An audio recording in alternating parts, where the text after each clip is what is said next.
Hello friends, my kitchen my રેસિપીમાં આપનું સ્વાગત છે। આજે આપણે બનાવીશું મસાલા ભાખરી। સવારના નાસ્તામાં આ ભાખરી ખાવાની ખૂબ જ મજા પડે છે। તમે સાદી ભાખરી બનાવીને ખાધી હશે, ક્યારેક આ ભાખરી પણ બનાવીને ટેસ્ટ કરજો, ખૂબ જ સરસ લાગશે। રેસિપી સારી લાગે તો લાઈક અને શેર કરવાનું ભૂલશો નહીં। અને જો તમે મારી ચેનલ ઉપર નવા હોય અને મારી ચેનલને સબસ્ક્રાઈબ ન કરેલ હોય તો સબસ્ક્રાઈબ કરી બાજુનું બેલ બટન દબાવવાનું ભૂલશો નહીં, જેથી કરીને તમને મારા નવા વિડીયોનું નોટિફિકેશન મળતું રહે। ખૂબ જ ટેસ્ટી અને ક્રિસ્પી અને બિસ્કિટ જેવી ભાખરી બનાવવા માટે સૌપ્રથમ આપણે એક મોટા વાટકા જેટલો ભાખરીનો કરકરો લોટ લઈ લેશું। તેની સાથે સાથે આપણે અડધો વાટકો ઘઉંનો લોટ એડ કરશું। આ લોટ એડ કરવાથી ભાખરી આપણી ખૂબ જ સરસ બનશે। બંને લોટને એડ કર્યા પછી હવે તેમાં અડધી ચમચી જેટલું મીઠું એડ કરશું। અહીંયા તમારા સ્વાદ એકોર્ડિંગ તમે થોડું મીઠું વધારે કે ઓછું લઈ શકો છો। સાથે સાથે અડધી ચમચી હળદર પાવડર, અડધી ચમચી જેટલું લાલ મરચું પાવડર અને ચપટીક હિંગ એડ કરશું। હવે તેમાં આપણે 1 ચમચી જીરું અને 1 ચમચી જેટલા તલ લેશું। જો તમને વધારે તલ નાખવા હોય તો 2 ચમચી જેટલા તલ પણ તમે આમાં એડ કરી શકો છો।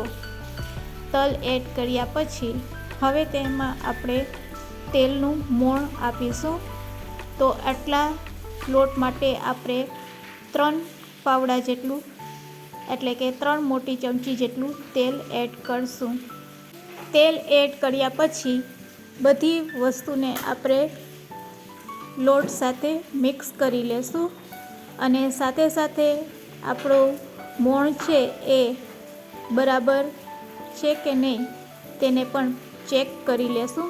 પછી તેમાં પાણી એડ કરશું। પાણી એડ કરીને પછી લોટને બાંધશું।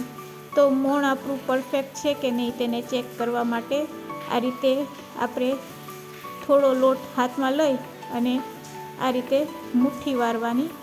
જો મુઠ્ઠીમાં લોટ ભેગો થઈ જતો હોય તો આપણો મોણ છે એ પરફેક્ટ છે। અત્યારે મને થોડું મોણ હજુ નાખવાની જરૂર લાગે છે, તો હું અત્યારે 1 ચમચી જેટલું વધારે તેલ નાખી અને ફરીથી લોટમાં મિક્સ કરી લેશું હાથેથી। હવે ફરીથી આપણે ટ્રાય કરી લેશું કે મોણ છે એ વ્યવસ્થિત લાગી ગયું છે કે નહીં। તો ફરીથી આ રીતે હવે મુઠ્ઠીમાં લોટ લઈને ટ્રાય કરશું।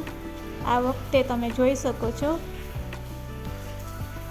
તો અહીંયા પરફેક્ટ માપથી મોણ આપણું લોટમાં લાગી ગયું છે। હવે આપણે થોડું થોડું પાણી એડ કરતા જઈશું અને ભાખરીના લોટને બાંધી લેશું। તો અહીંયા આપણે લોટને કઠણ રાખવાનો છે, એ વાતનું ખાસ ધ્યાન રાખ। હંમેશા થોડું થોડું પાણી નાખીને જ લોટને બાંધવો, જેથી કરીને લોટ છે એ આપણો પરફેક્ટ બંધાશે। જો એકી સાથે આપણે પાણી નાખી દઈએ તો લોટ ઢીલો પણ બંધાય। તો આ રીતે થોડું પાણી ફરીથી એડ કરશું અને લોટને બાંધી લેશું। લોટ આપણો સરસ બંધાઈને રેડી છે, તો તમે જોઈ શકો છો।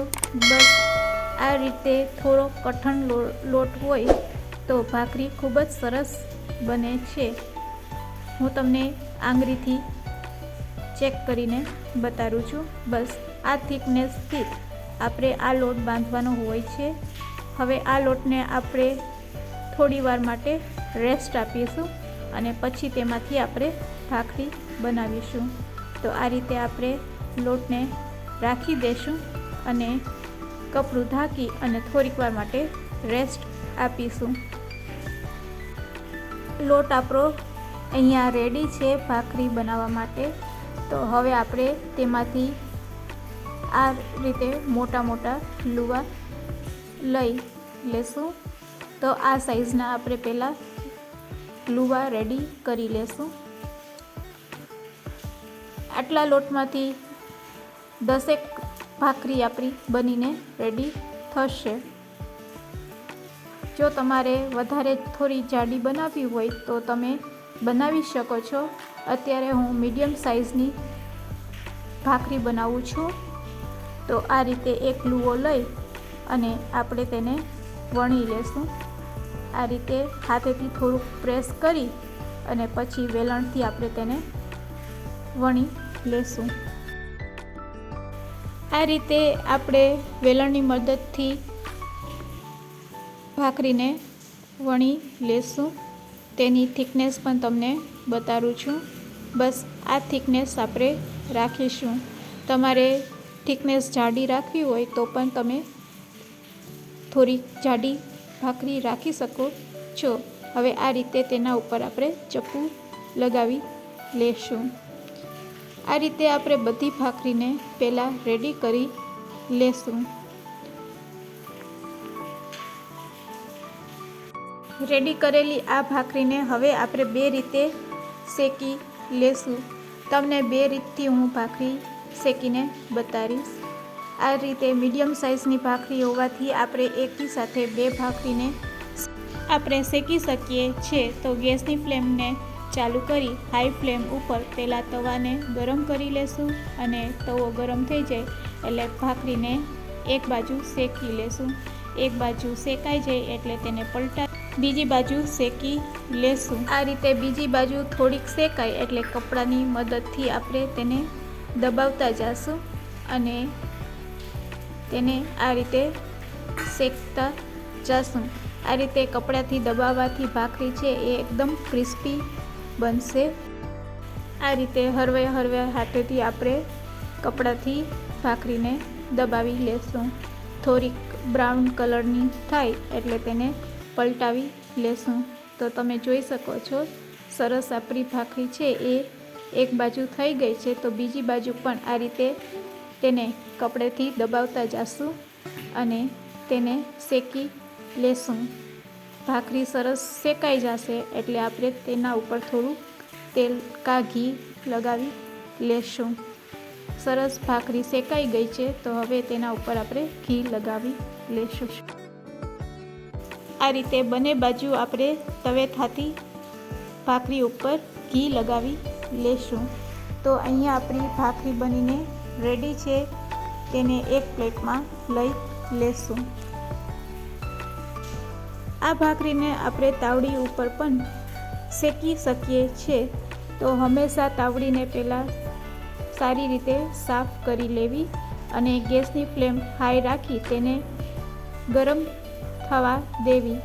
તાવડી સરસ ગરમ થઈ જાય એટલે તેના ઉપર પણ આ રીતે આપણે 2 ભાખરીને સાથે શેકી લેશું. એક બાજુ શેકાઈ જાય એટલે પલટાવીને બીજી બાજુ આ ભાખરીને શેકી લેશું.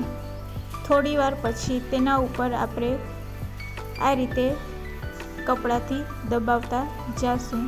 આ રીતે દબાવવાથી ભાખરી આપણી એકદમ સરસ ક્રિસ્પી બનીને રેડી થશે.